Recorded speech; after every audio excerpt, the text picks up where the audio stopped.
Hello दोस्तों, हमारा नाम सुमन सिंह है। हम लोग शादी का गाना गाने जा रहे हैं, आप लोग देखिएगा।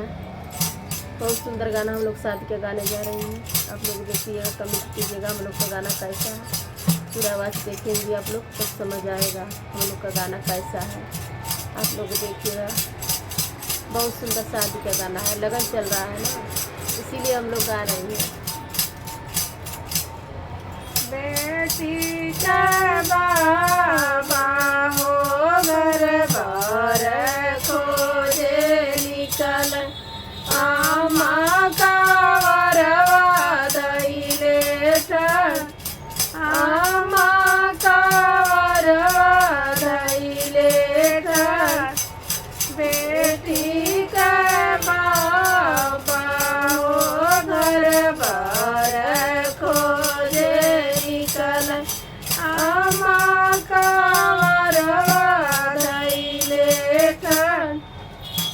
आमा का वरवा दैले देव मानावेली देवता मानावेली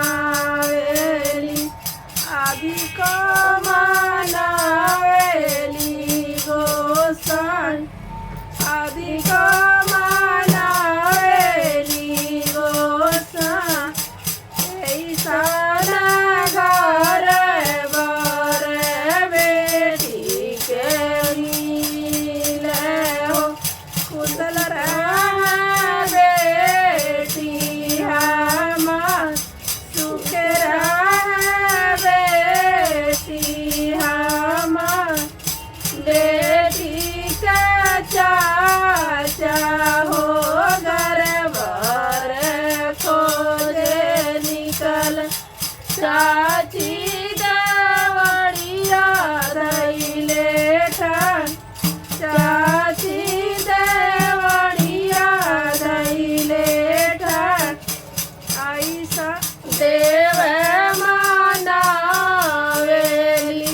देवता मानावेली मानावेली आदित गोसाई मनावेली आदित गोसाई ऐसन घर बर बेटी के मिले हो कुशल रह बेटी हमार कुशल रह बेटी हमार बेटी के भैया हो घर बर खोजे निकल भाभी देवड़िया दैले भाभी देवड़िया दैले